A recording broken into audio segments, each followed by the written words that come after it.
Renungan Kefas. Awal mula kesusahan besar. Dalam Wahyu pasal 9 ayat 1. Lalu malaikat yang kelima meniup sangkakalanya, dan aku melihat sebuah bintang yang telah jatuh dari langit ke atas bumi, dan kepadanya diberikan anak kunci lubang jurang maut. Banyak orang Kristen mengira bahwa kesusahan besar akan berlangsung selama 7 tahun. Sebagian orang percaya hal ini karena mereka memahami Alkitab secara tradisional dan tidak cermat. Firman Alkitab sangatlah jelas dan tepat. Untuk memahaminya, kita perlu memiliki terang wahyu. Dalam Alkitab, tidak ada satu kata pun yang sia-sia. Setiap kata sangatlah bermakna dan tepat. Daniel pasal 9 ayat 24-27.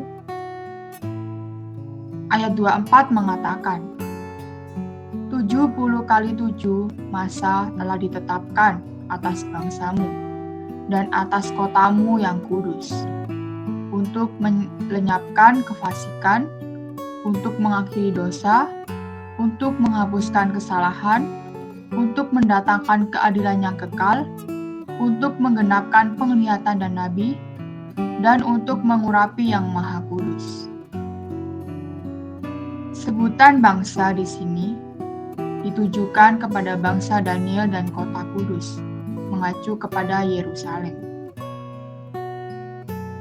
Menurut Alkitab, 7 masa di sini bukan berarti 7 hari, melainkan 7 tahun.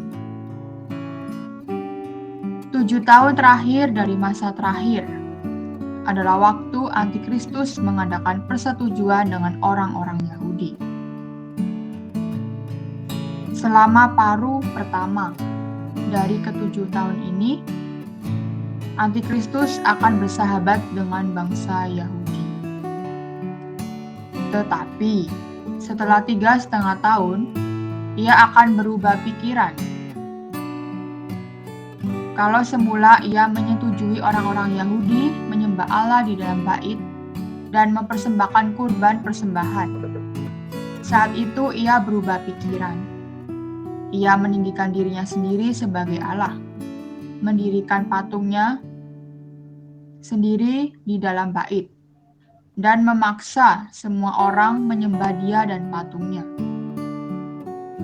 Kemudian ia mulai menganiaya orang-orang Yahudi. Jadi, paruh pertama dari 7 tahun belumlah kesusahan besar.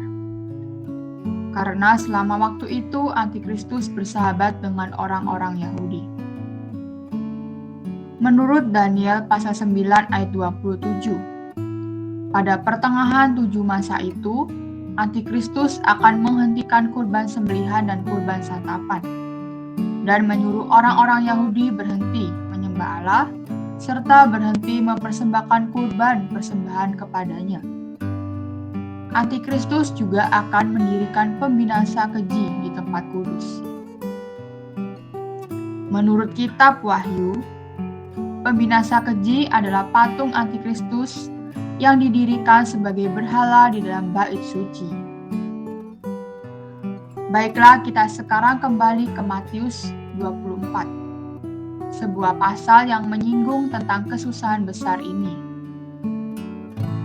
Dalam ayat 15, Tuhan Yesus berkata, "Jadi, apabila kamu melihat pembinasa keji berdiri di tempat kudus, menurut firman yang disampaikan melalui Nabi Daniel, kapankah hal itu akan terjadi? Hal itu bukan terjadi pada awal dari ke-7 tahun itu, melainkan pada pertengahan dari ke-7 tahun itu.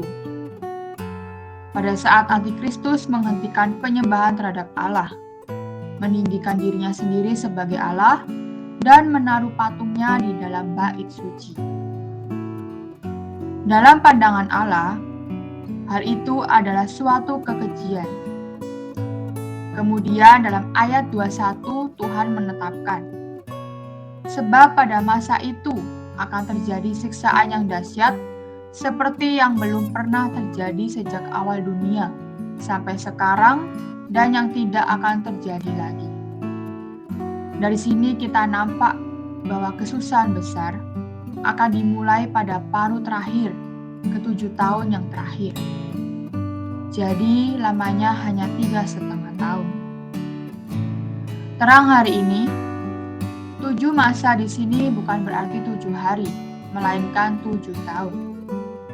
Beban doa, kita harus memohon di hadapan Tuhan agar Dia sebagai hikmat dan wahyu terus menerangi roh kita, semakin menyatukan Alkitab menjadi jalan di atas diri kita untuk mengenal, mengecap setiap kebenaran ilahi dengan tepat dan benar.